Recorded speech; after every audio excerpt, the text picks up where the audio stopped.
Good evening, everybody. I would like to call the March 9th Council meeting to order at 5:29 p.m.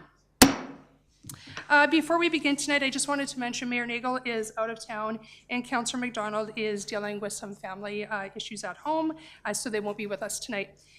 Before we kind of go through the agenda, I just wanted to remind everybody that we recently changed, I think it was just last week, but we voted in the change for the procedural bylaw, which is going to change a little bit of the flow to the agenda tonight. So just in case you're wondering why it looks or sounds a little bit different.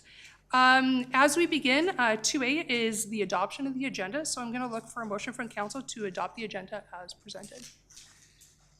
I'll make a motion to adopt the agenda as presented. Thank you. All in favor? And that was voted through unanimously. Number 3 on the agenda is the adoption of the consent agenda, but there are no items to move tonight, so we're just going to continue on. So now I'm going to look for the adoption of the previous minutes. Council?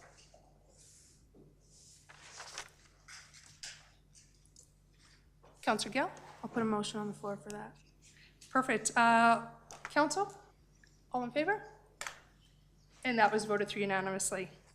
There are no public hearings. We have no delegations tonight, and so we're moving right into item 7A of business. I'd like to call Ms. Michelle Ambrose, Director of Parks and Active Living, to the podium to present the 2026 Cochrane Community Operational Grants Funding recommendations.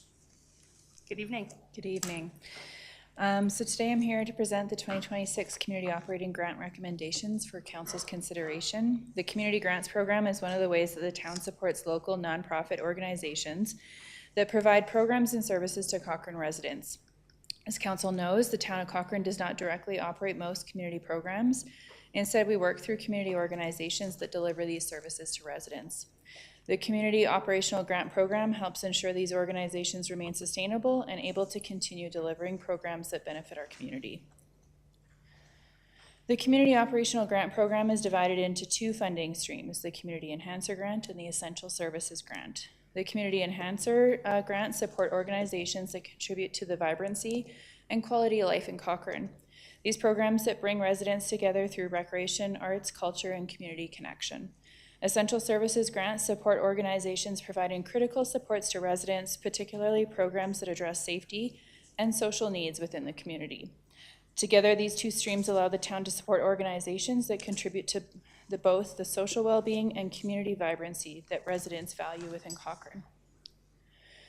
For the 2026 intake, administration received 7 applications requesting a total of $464,000.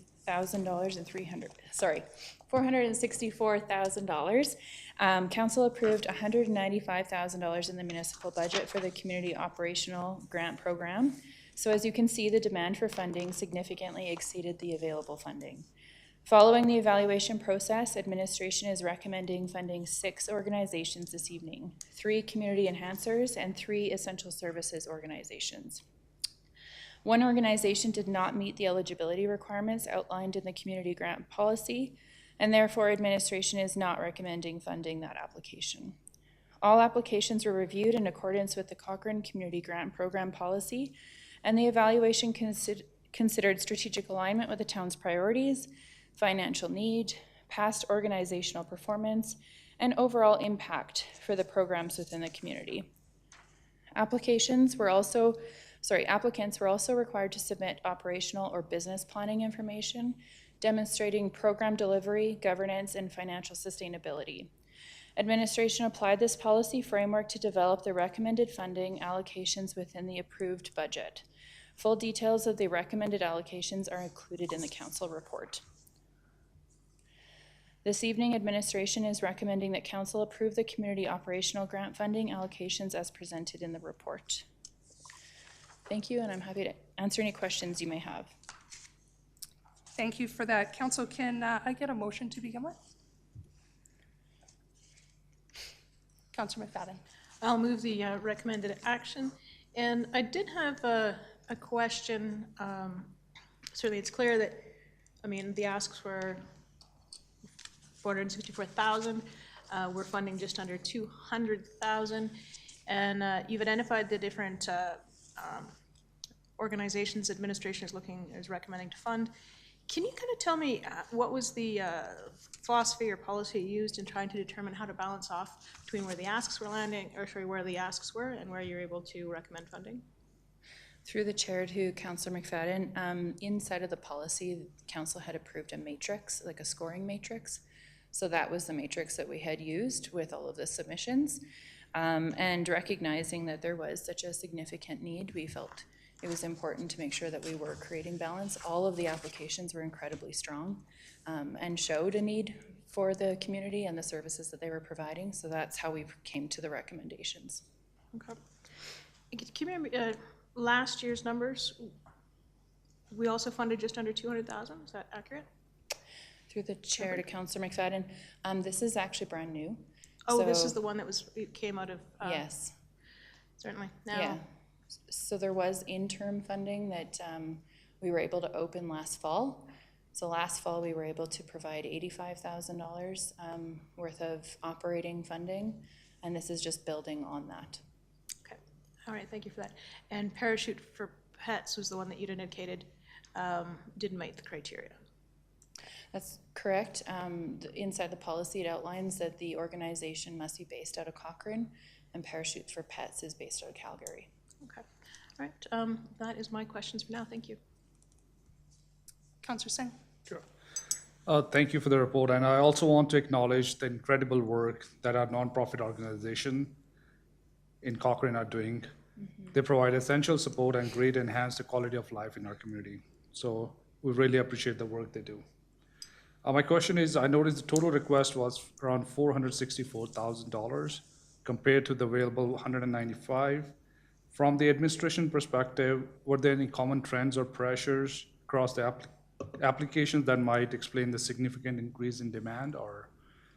And the second one is, could administration also expand a bit on how the evaluation framework helped determine which organization fall under the essential category, particularly where the town might otherwise be expected to step in?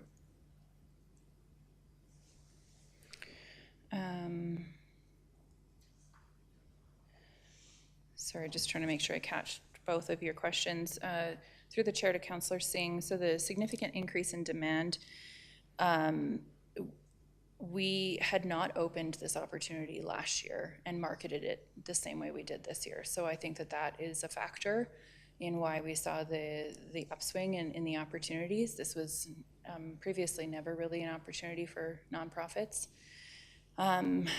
I would anticipate that now that the community and nonprofits know that there is an opportunity, we will continue to see an increase in these applications. We did see a bit of an increase from the fall, but that was just because there was more awareness about the program itself. From the how did we determine the categories, those again are outlined in the policy of how we would determine an essential services versus a community enhancer. And the essential services around services that municipalities would typically provide that fall under safety and social services, that would land under the community enhancer. We don't typically provide those direct services. With the community enhancer group, it is like a 3-year, more of a sustainability type program where we are working with recreation, arts, culture groups to help them become more self-sufficient. So it's more around the vibrancy, like how they're bringing vibrancy to the community. It'll be important for the nonprofit as well to have that continued funding and so that they can plan ahead. So thank you. It doesn't look like there are any more questions, but I do have a question myself. For this $195,000, now the groups that were allocated the funds, and I agree with Councillor Singh, I was quite happy to see all these groups listed in being recipients of this grant.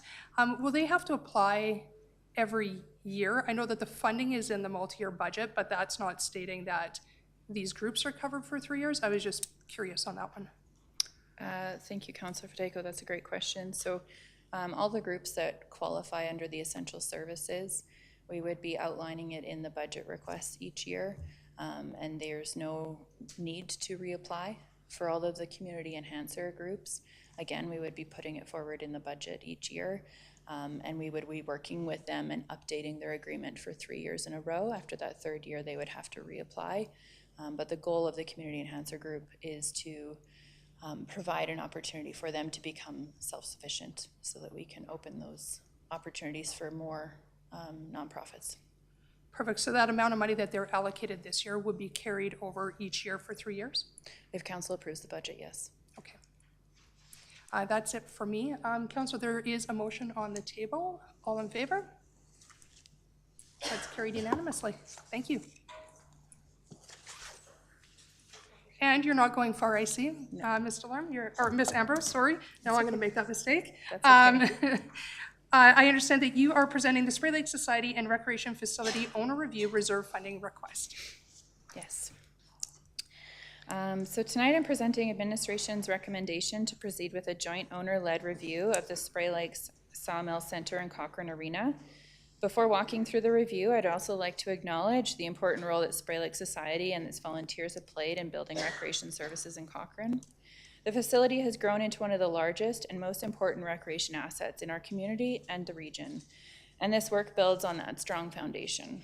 As the community continues to grow and the facility evolves, it is standard practice for municipalities as owners to periodically review governance and operating models to ensure they continue to support recreation services over the long term.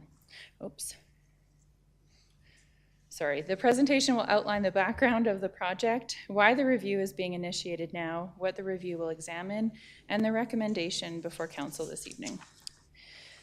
So before outlining the details of the review, it may be helpful to provide some background of the facilities, how this work has come forward. The Spray Lake Sawmill Center and the Cochrane Arena are jointly owned by the town of Cochrane and Rocky View County. Operations of both facilities are currently delivered by the Spray Lake Society, a nonprofit organization governed by a volunteer board that has been providing recreation services to the community for many years. As the owners of these facilities, the town of Cochrane and Rocky View County share responsibility for stewardship of the facilities, long-term capital planning, and supporting the ongoing delivery of recreation services for residents. Discussions between the two municipalities about undertaking a joint review began in summer of 2025 as part of the ongoing conversations about long-term planning of these facilities. In December 2025, Rocky View County Council approved next steps to proceed with a comprehensive review of the Spray Lake Sawmill Center and Cochrane Arena with the intention of working collaboratively with the town of Cochrane. These facilities represent one of the largest recreation investments in the region and serve residents from both municipalities and surrounding communities.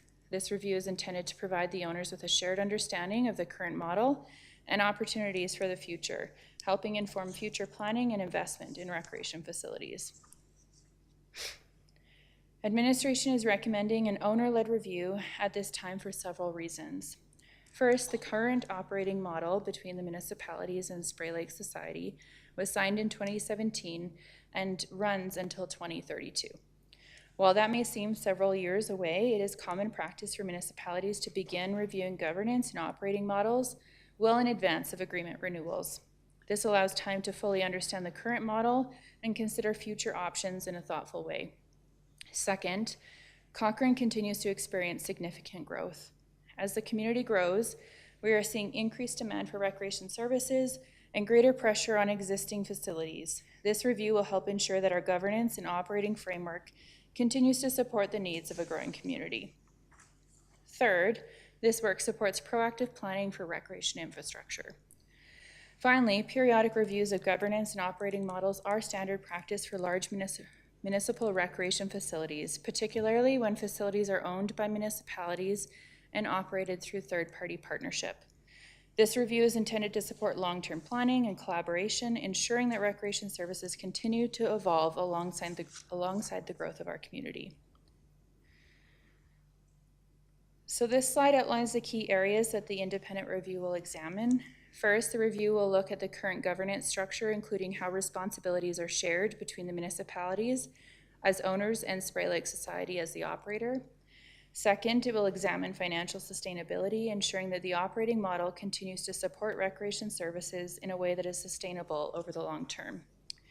The review will also look at the operating agreement framework, including identifying what elements of the current agreement are working well and where there may be opportunities to strengthen the agreement as we get closer to 2032. Another important component will be reviewing the condition of the facilities, helping the owners better understand future capital needs and long-term planning requirements. The review will also look at the roles and responsibilities between the owners and the operator, ensuring responsibilities between the municipalities and the operator are clearly understood. Finally, the review will identify opportunities to strengthen collaboration between the municipalities and Spray Lake Society, supporting the continued delivery of recreation services to the community. Before we move forward, it is important to clearly outline what the review is not. First, the review is not a decision to change operators. Spray Lake Society will continue to operate the facilities during this process. Second, the review does not change current programming or services at the facility. Residents will continue to access the same recreation programs, activities, and services during the review. Third, the review does not change ownership of the facility. The town of Cochrane and Rocky View County will continue to own this Spray Lake Sawmill Center and Cochrane Arena. And finally, the review does not impact current memberships, programs, or staff.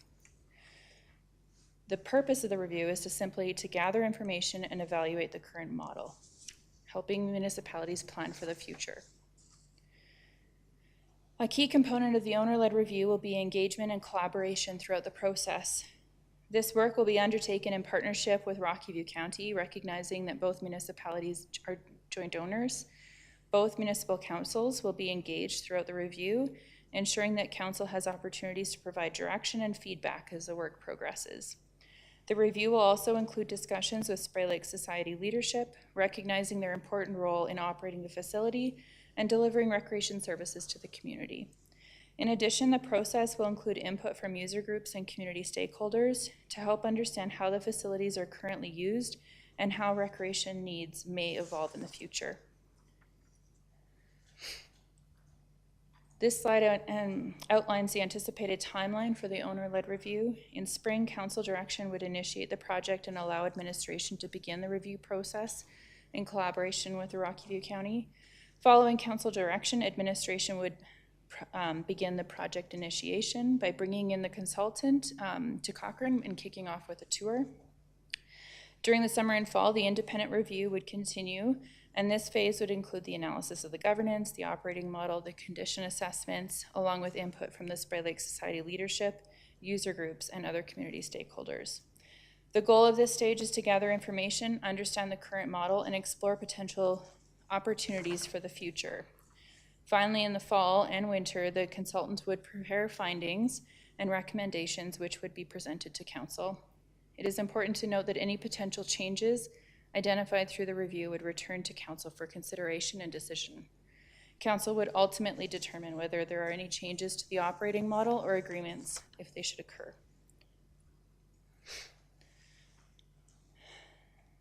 Ultimately, the goal of the owner-led review is to ensure that municipalities have the information needed to support recreation services well into the future. Success from this process would include several key outcomes. First, a clear understanding of governance roles, ensuring the responsibilities between municipalities as owners and the Spray Lake Society as the operator are clearly defined and well understood. Second, stronger alignment between the owners and operator, helping ensure the operating model continues to support future recreation needs. Third, the review would support improved financial transparency, helping both municipalities better understand the long-term financial framework that supports these facilities. And finally, the review will provide recommendations that support long-term recreation planning, allowing council to make informed decisions about the future of the recreation infrastructure and services in Cochrane. This evening, administration is recommending that council approve the allocation of $75,000 from the general operating reserve to complete a joint owner-led review of the Spray Lake Sawmill Center and Cochrane Arena in partnership with Rocky View County. And thank you. I'm happy to answer any questions that you may have. Thank you, Ms. Ambrose, for the presentation. Council, before we begin discussions, can I get a motion, please? Councilor Wilson? I would move option 1 in the report in front of us, which if I scroll down I can find here. the recommended option that council approve the allocation of the 75,000 from general operating reserve. Perfect, thank you. And I just had a couple questions, Michelle. Thanks for the presentation. The need for this is obvious to me, and I'm thankful that we have a partner in Rocky View willing to take on half the cost of this important study, so that's great news too. I did want to know, will the review make recommendations for changes to management or governance? It was a bit contradictory when as I was reading through that. It wasn't going to score performance, but was it going to make recommendations to us in the end? Or I'm not quite sure where that line is between what it's going to achieve on that end.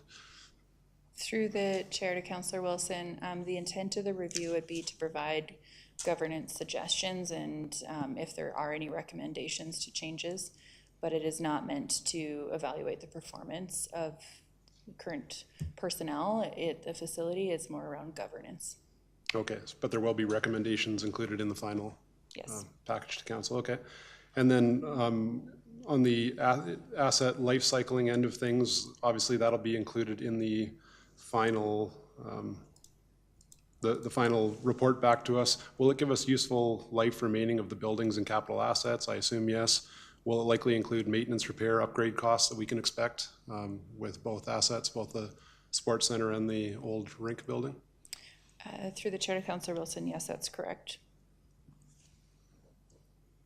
Okay, excellent. And do we currently have anything like that? I can't remember my time on council going through this process. Have we done a asset management report on our recreation assets like this before, or is this fresh new ground we're turning?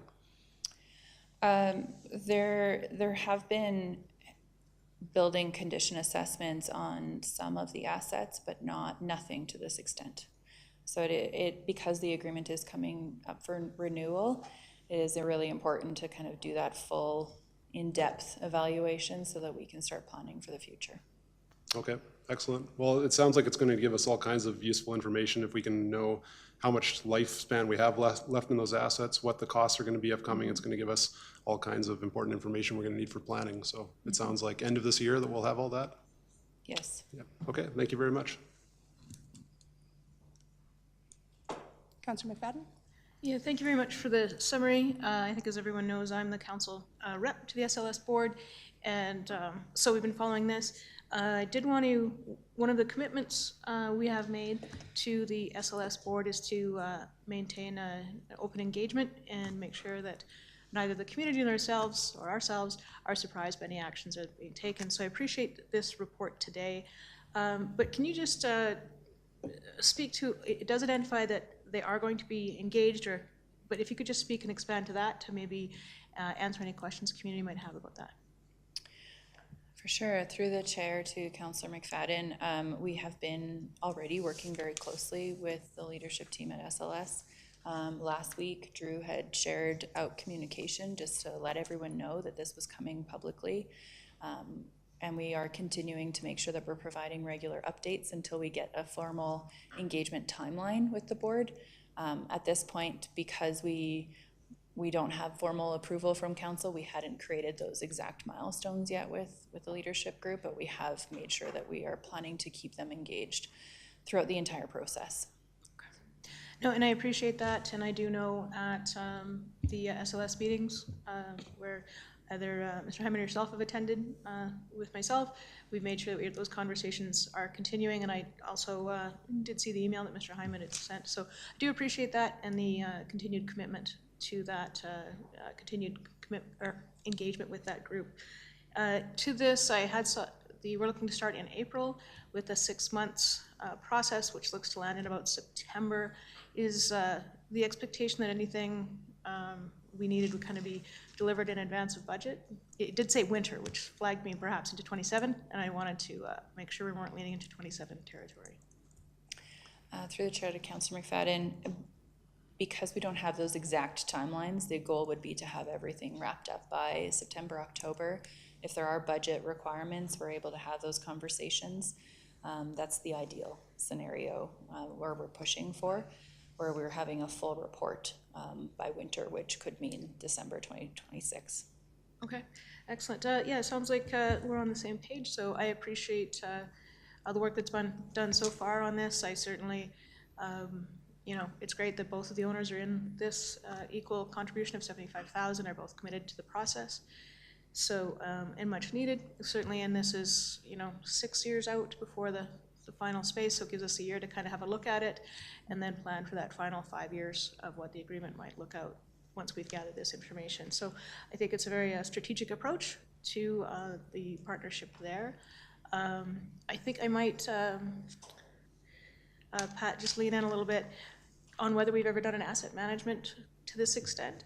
We haven't, but I understand the SLS board in previous years has had an asset management of all the assets they've used, and they use that to kind of guide their investments and their care. I myself don't recall ever seeing that, but I do know that they have invested one in the past and have used it to guide their investments. So some work has been done, it just hasn't been at the council level, so just to share that. Yeah, so this certainly has my support, and the sooner we can get going on it, the better. Thank you. Mr. Hyman? I just wanted to reiterate some of the comments Ms. Ambrose made, the importance of the relationship, the partnership with SLS, and that we're going to work together with them. And then I think the most important thing is to have a very clear picture for both partners at the end of this process of all the things that Ms. Ambrose talked about, the condition assessment, recommendations on governance. So with that full picture, then council is going to be able to make informed decisions, as well as our partner in Rocky View County. So I'm excited about the exercise. I think we're going to work very well with all our partners, and just excited to get the information in front of council.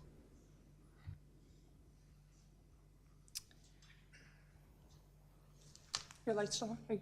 No, I was going to add it again, Okay, if go any of my ahead. colleagues, sorry about for the confusion there. And I just wanted to remind the community, there is also opportunity for the public to be involved with the board.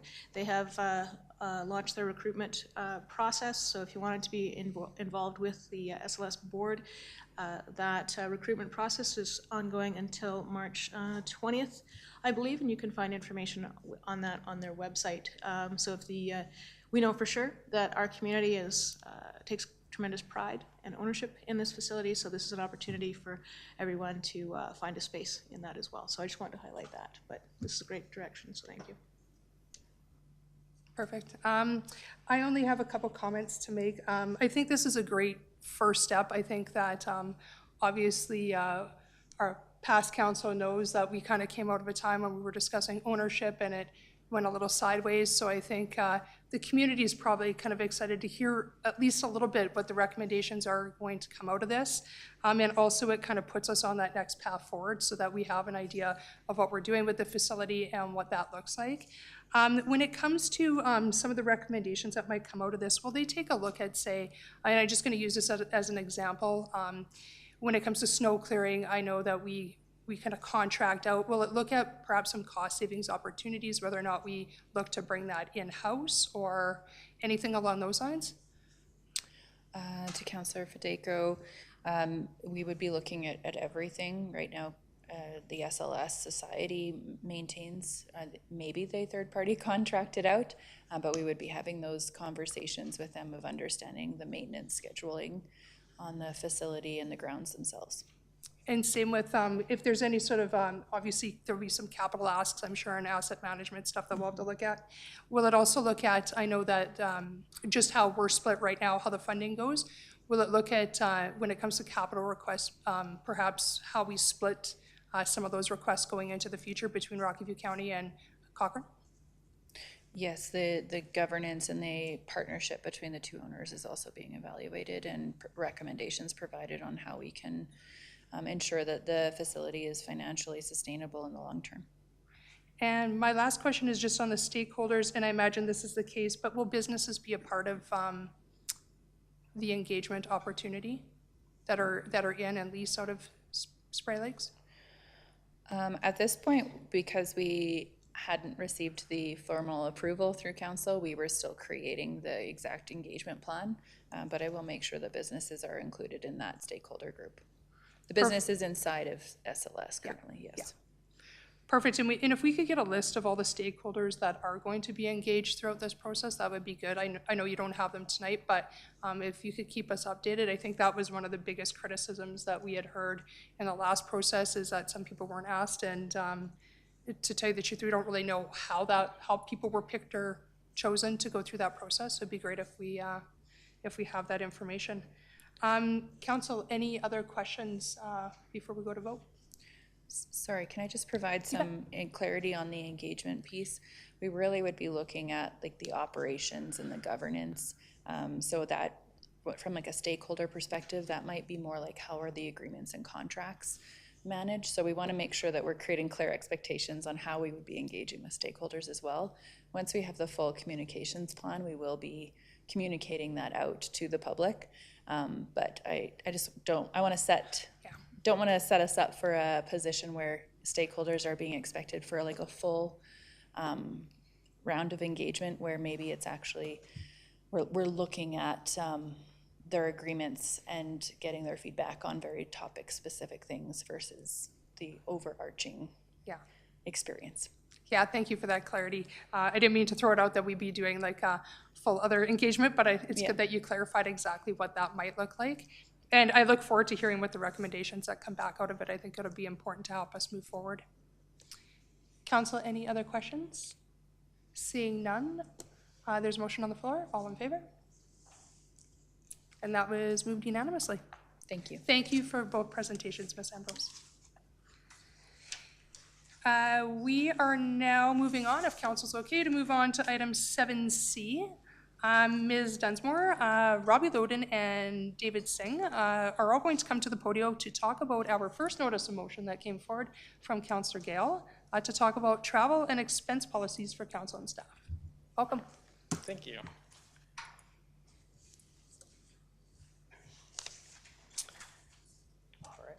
All right. Good evening, Deputy Mayor and members of council. At the regular council meeting on November 24th, 2025, council brought forward a notice of motion directing administration to review the town's travel and expense policies for both staff and members of council and to return with recommendations. This evening, we are here to present the recommended updates to the elected official remuneration and expense reimbursement policy, as well as providing an update on the business expense administrative directive for council's information. Following council's direction in November, administration completed a comprehensive review of the town's travel and expense practices on both employee and elected official. As part of the review, administration examined two key documents. The first was the Business Expense Administrative Directive, which applies to staff, and the second is Policy 1108-2, Elected Official Remuneration and Expense Reimbursement, which applies to members of council. These documents were also compared to policies and practices from peer municipalities, provincial government organizations, and other public sector institutions to ensure the town's approach remains current, reasonable, and transparent. It is also important to note that administrative directives apply to employees and are approved by administration, while policies that apply to elected officials require council approval. Through this review, administration identified several operational updates that can be implemented through the administrative directive, as well as policy amendments that are being brought forward for council consideration. As part of the review of the Business Expense Admin Directive, administration looked at practices from a number of external organizations, including the Town of Crossfield, the City of Burnaby, the University of Calgary, MacEwan University, and the Government of Alberta. This comparison helped ensure that Cochrane's approach aligned with current public sector practices. A few key findings emerged from that review. Across organizations, travel reimbursement is generally based on actual reasonable expenses or a per diem limit. Mileage reimbursement rates are typically aligned with the National Joint Council guidelines, and most municipalities maintain similar level of administrative oversight and accountability for travel and expense claims. Overall, the review confirmed that Cochrane's travel expense practices are consistent with common municipality approaches and that the proposed updates reflect recognized best practices and joint national council alignment standards. Based on the review, administration is proposing a few updates intended to improve clarity, strengthen financial oversight, and ensure continued alignment with current standards. Key updates to the administrative directive include the following. First, approval authority has been updated to better align with departmental budget accountability. Second, the gratuity limit has been increased to a maximum of 18%, which aligns with the current industry standard for larger bookings. Third, a new section on responsible stewardship of public dollars has been added to reinforce the town's commitment to fiscal accountability and prudent use of taxpayer dollars. The directive also updates mileage reimbursement to reference the national, reference the apologies. Reference, the CRA rates, and most municipalities maintain similar levels of administrative oversight. Finally, the expense claim has been made to update to allow for electronic receipt submission, which has improved internal efficiencies and record keeping. The town will continue to use actual-based reimbursement model, meaning expenses are reimbursed based on the actual costs incurred while maintaining daily maximums to ensure expense claims are reasonable and transparent.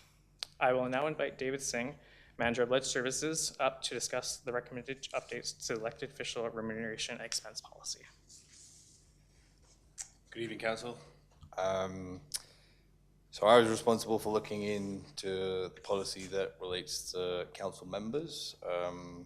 Before I speak about some of the proposed changes, I would like to give a brief overview of some of the existing verbiage that points, that highlights good practice.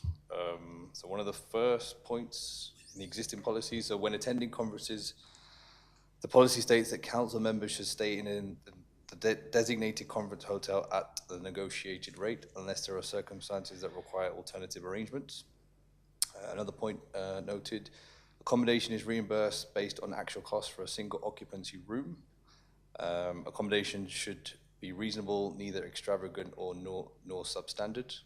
If a councillor uses their personal vehicle for town business, reimbursement aligns with the National Joint Council. So it's very similar to the AD that Robbie just mentioned. The National Joint Council rates are widely used across Canada and provide recognized benchmark for fair and consistent reimbursement practices. And this also covers meal allowances. So meal allowances are aligned to the National Joint Council. The policy also states a cap of 75 per night for alternative accommodation. And it does clarify that if meals are provided at conference or a meeting, substitute meals will not be reimbursed. Another point noted, if two councillors were to carpool to an event, only one expense could be submitted for reimbursement. In looking at other municipalities, so I looked at Spruce Grove, Fort Saskatchewan, Leduc, Airdrie, and Okotoks, very similar size municipalities for the town of Cochrane. And it was noted that our policy aligned with other municipalities. Some of the similarities that were noted were a list of ineligible expenses, so consistent with best practice, such as items such as alcohol, personal travel, and fines and penalties. And our approach to transparency closely aligns with other municipalities in terms of posting council members' expenses on our public websites. The proposed changes to the policy, so there are 3 points. So in section D, under travel expenses, administration is recommending that we include a line that states, when feasible, council members are encouraged to travel to business events and conferences. Of course, that's when feasible.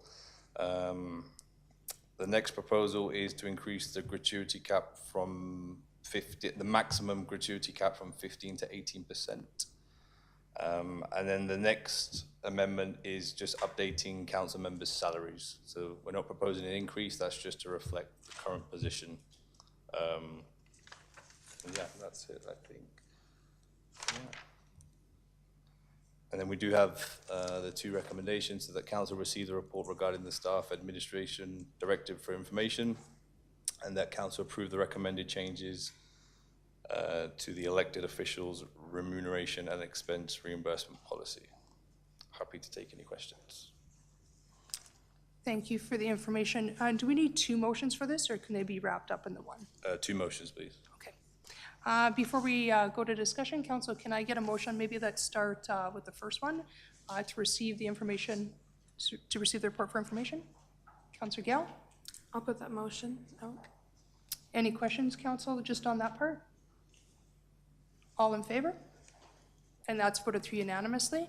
Councillor Gale, do you want to continue on with any questions that you might have? Yeah.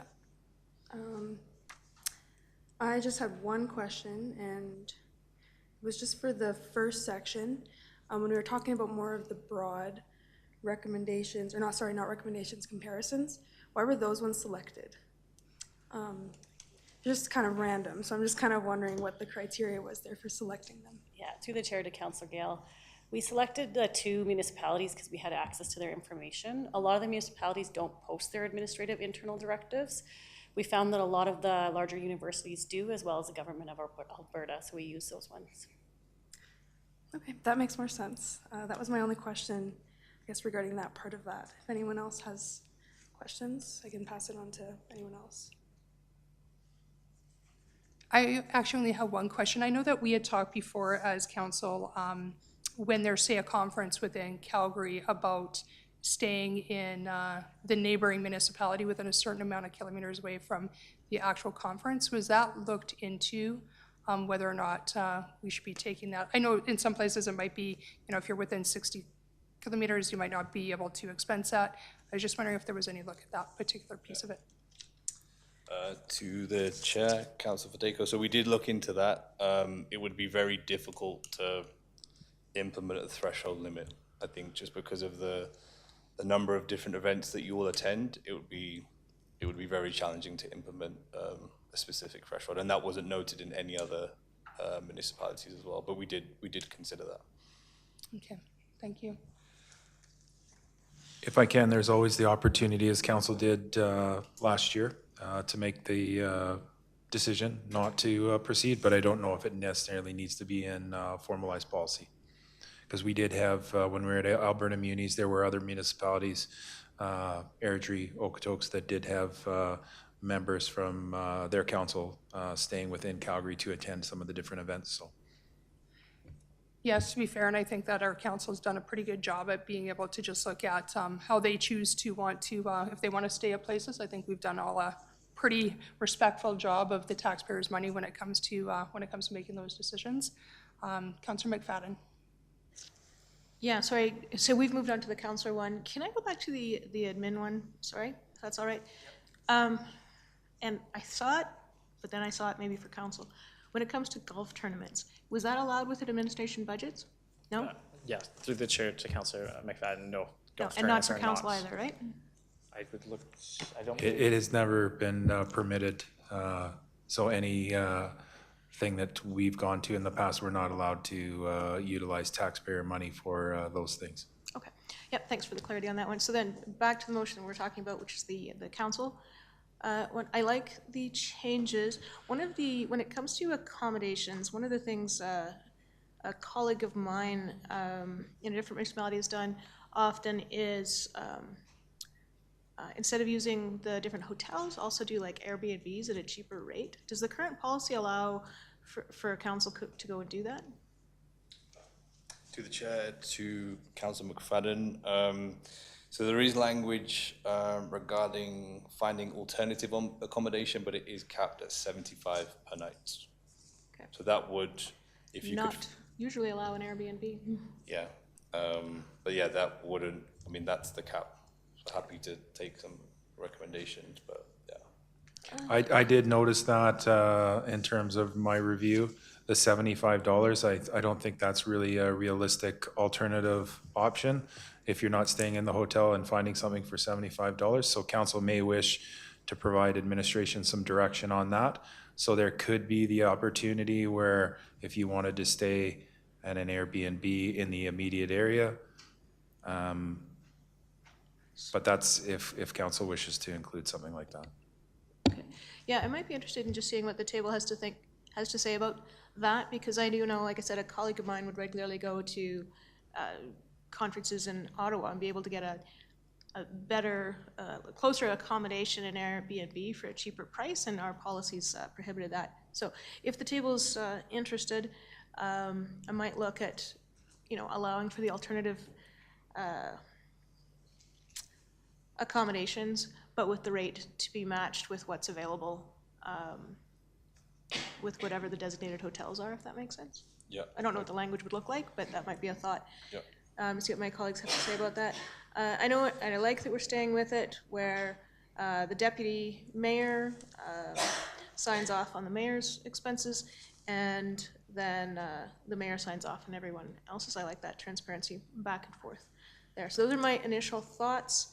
Yeah, I don't see anything radical, but yeah, I would like to maybe have a look at just changing those accommodations, because I do know that this colleague of mine has managed to certainly save some money and have, save some money and sometimes be much closer to the accommodation, or to the events.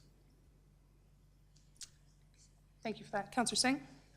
I believe I'll echo Councillor McFadden, but sometime the preferred rates are more reasonable and then the Airbnbs.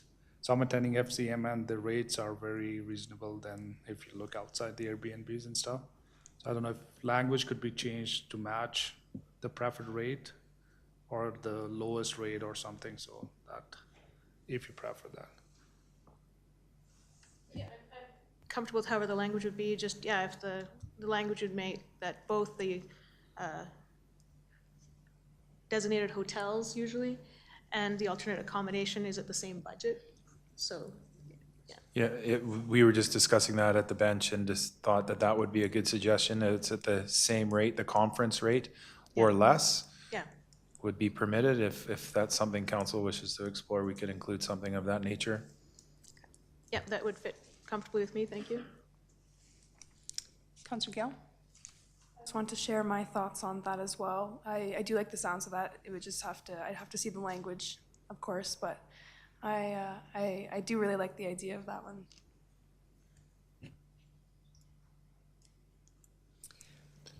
And I'd just like to add that, I mean, at the end of the day, I mean, council has an opportunity to stay where you would like to choose. You're just going to have to defend it to the public, no matter which way you look at it. But I do agree with putting in an Airbnb. I guess my only question would be is that if you're on Airbnb, perhaps, it's a 2 or 3 bedroom Airbnb and it's X amount of cost, and you have 3 council members choosing to stay in the same Airbnb. I guess I don't know how that would work out, but I mean, it gets complicated then. So I would think that, like I said, I think council's done a good job of this already, and I think as long as you're willing to defend it to the public of how you divided it up, that's really up to your privy. I did want to ask a question about the expenses.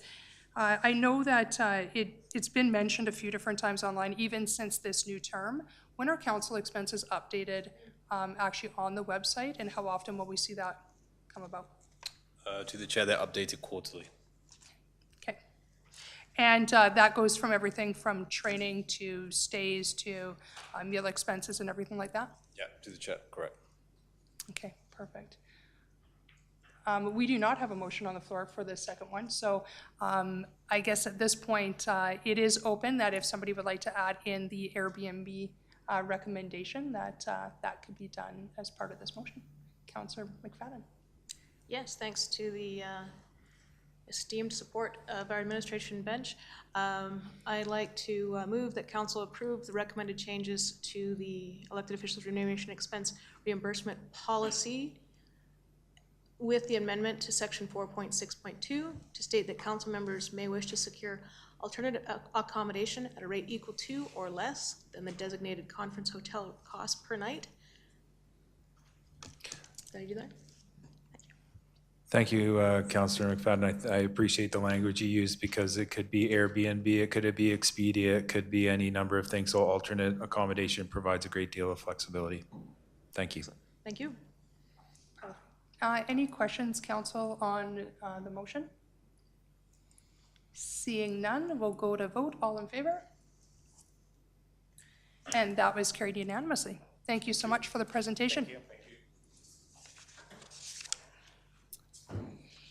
So as we move through the agenda fairly rapidly, it feels like tonight compared to some meetings. 8A, there are no notices of motion, so we'll continue on. Going to the mayor's report, obviously I am not the mayor, and Mayor Nagel's not here, so there is no report to be shared. So we're moving right into councillor reports. Council, anybody have a report to share? Councillor Singh.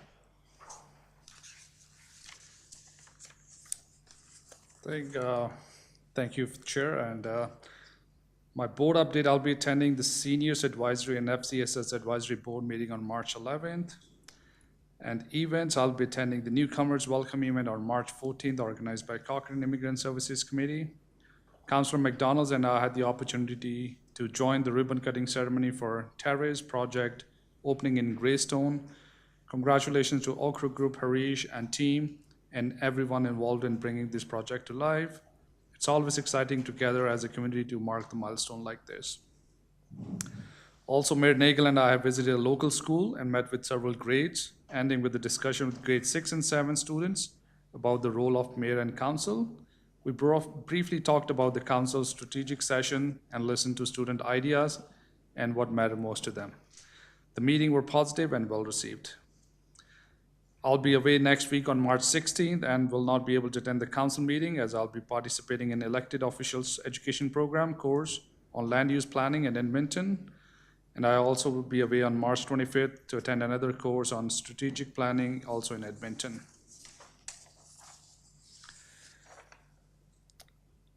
I would like to extend my sincere gratitude to Councillor Wilson, Councillor Gale, and Councillor McDonald, as well as our interim CEO, Drew Heineman, for joining Seniors Engagement Session. It was wonderful to have the participation of members from other nonprofit organizations as well, including Rocky View Foundation, Bethany Care, Seniors on the Bow, Cochrane Society for Housing Option, representative from Helping Hands, and a special thanks to Brian for moderating, Jenny for taking notes, and Mark for AV support. Your contribution helped make the session a great success. And thank you to all the seniors who attended that day. This session provided an opportunity for senior residents to raise questions, share concerns, and discuss priorities related to housing, transportation, healthcare access, mobility, safety, and community planning. Council greatly appreciates the thoughtful input provided by those attended. Below is the summary of the questions, thoughts, concerns raised by the attendees. I'll write just the bullet points.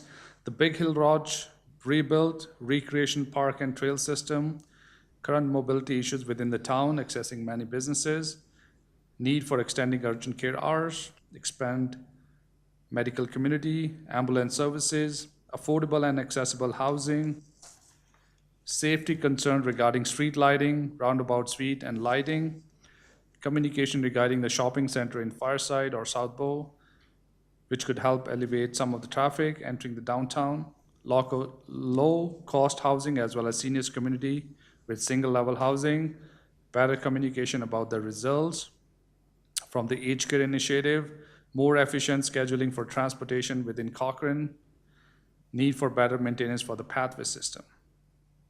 I would respectfully ask Council and Administration to review the questions and concerns raised during this session.